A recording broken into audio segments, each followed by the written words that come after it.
Madame, Monsieur, bonjour et bienvenue sur Vox Africa, je suis Fanny Wegscheider. Votre point quotidien sur l'actualité africaine et internationale, c'est tout de suite dans Vox Flash.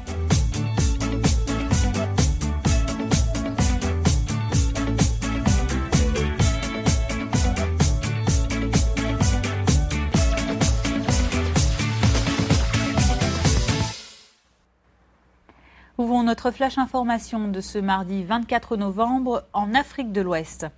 Après les dernières élections municipales et communales au Bénin, les maires élus à la tête de chacune des 77 communes que compose le pays ont depuis jeudi un nouveau président. Le rôle de ce jeune maire du centre Bénin est de diriger leur association, l'ANCB ou Association nationale des communes du Bénin. Romuald Vissot pour les explications. Il a fallu plusieurs heures de conciliabule. Au poste de président de l'association, 2 maires se sont portés candidats. Michael Bassabi Diarra de la commune de Djougou, au nord-ouest du Bénin, et Luc Atropo, maire de Boïkon, ville située au centre du pays. De négociation en négociation, Michael Bassabi Diarra a fini par accepter le poste de premier vice-président pour mettre fin au conclave. Dès lors, Luc Atropo devient président des maires du Bénin. Il est désigné par consensus. Je vous suis reconnaissant de la confiance que vous me faites. Je compte également sur votre coopération et votre compréhension accrue, ainsi que sur votre esprit inventif pour qu'ensemble, nous élaborions une feuille de route objective et ambitieuse qui permettra à l'ANCB d'apporter les réponses adéquates aux nombreux problèmes de développement qui se posent à toutes les communes. Ce mandat à la tête de l'Association nationale des communes du Bénin, Luc Atropo le place sous le signe du respect des principes de la décentralisation. C'est d'ailleurs un appel qu'il lance à tous les acteurs de la décentralisation au Bénin. Il n'y a pas d'institution sans l'État. Nous travaillons avec l'État, mais nous défendons nos droits parce que la décentralisation a été voulue par le peuple béninois.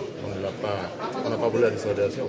On devait travailler à faire en sorte que les principes et les règles de la décentralisation soient respectés. La LCB est l'interface entre les communes du Bénin et bien d'autres associations des maires sur le plan mondial telles que l'AMF, l'Association internationale des maires francophones. Dans le Togo voisin se tient depuis jeudi à Lomé la 41e Assemblée générale de la conférence permanente des chambres consulaires africaines et francophones. Créée en 1973, cette conférence a pour objectif de contribuer au développement du secteur privé des pays africains francophones. Comment ? En mettant en réseau des chambres de commerce, et ce grâce à l'appui des chambres européennes. La conférence permanente des chambres consulaires africaines et francophones regroupe aujourd'hui 29 pays.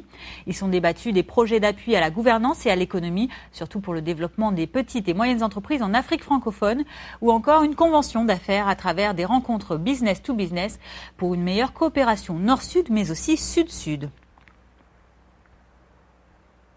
Le président de la Chambre de commerce et d'industrie du Togo nous parle du climat des affaires en Afrique. Il est suivi du président de la conférence permanente des chambres consulaires africaines et francophones, inquiet lui des conséquences du terrorisme et de l'insécurité sur son pays. Complément d'information. Le climat des affaires des zones Afrique francophone est en train de s'améliorer. Et vous savez, c'est à l'image aussi du Togo.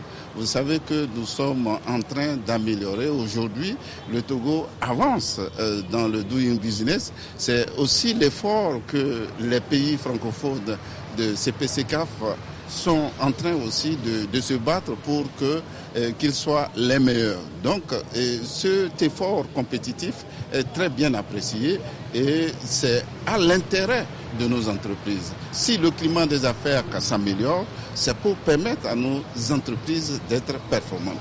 Et nous allons travailler pour aider nos gouvernements à aller dans ce sens. L'insécurité dont l'Europe aujourd'hui est victime, elle est déjà malheureusement installée dans beaucoup de pays environnants ici.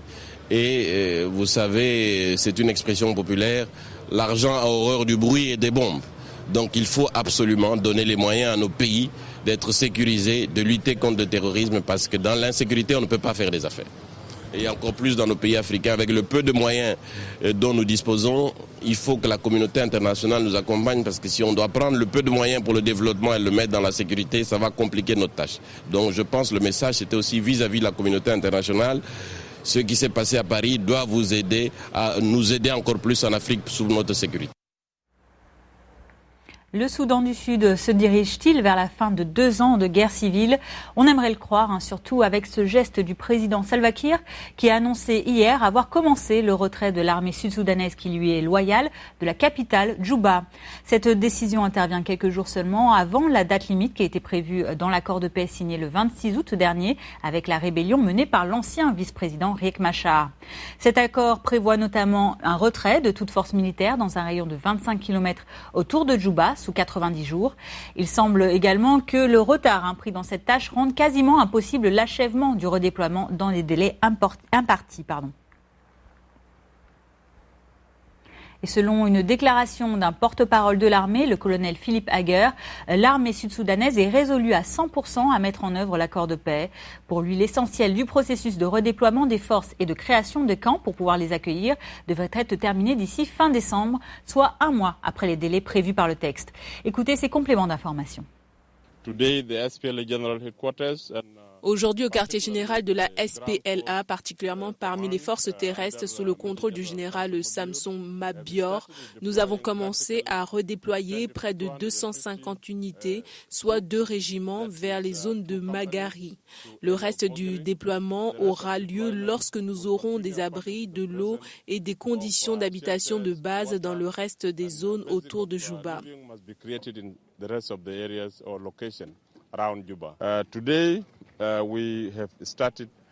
Aujourd'hui, nous avons commencé à déployer les forces en accord avec les mesures de sécurité ainsi que l'accord de cessez-le-feu signé à Addis Abeba le 3 novembre. Il a également été décidé le 18 septembre que les forces au sein de Djouba seraient redéployées à 25 km de Djouba. Nous prenons cela très au sérieux et nous sommes en train d'implémenter l'accord de sécurité. Cet accord demande à la SPLA d'assurer la sécurité de villes majeures, en l'occurrence la ville de Djouba, la ville de Bor, Malakal et Bentiu. Et précisons que l'accord de paix qui a été signé fin août prévoit aussi l'ouverture, également sous 90 jours, d'une période transitoire de 30 mois, période durant laquelle des dispositions devront être mises en place pour partager le pouvoir entre le camp de M. Kiir, qui reste président, et la rébellion de M. Machar, qui pourrait redevenir vice-président. Des élections seront ensuite prévues, théoriquement, début 2018. Tentative de paix également un peu plus au nord, en Libye, où le nouvel émissaire des Nations Unies a effectué sa première visite. L'Allemand Martin Kobler s'est rendu à Tripoli dimanche où il a rencontré des responsables du Congrès général national, le CGN. La veille, M. Kobler s'était également rendu à Tobrouk où siège le Parlement reconnu, lui, par la communauté internationale. But de cette visite, tenter de convaincre les 2 parties en conflit depuis la chute du régime de Mouammar Kadhafi en 2011, de l'urgence mais aussi de la nécessité de former un gouvernement d'union nationale. Écoutez ces propos de Martin Kobler concernant le souhait des Nations Unies de mettre fin aux violents combats entre les différents groupes armés qui sèment le chaos en Libye. Nous devons progresser rapidement pour le bien du peuple libyen. Je ne veux pas ouvrir l'accord tel qu'il est aujourd'hui. Le texte ne doit pas changer.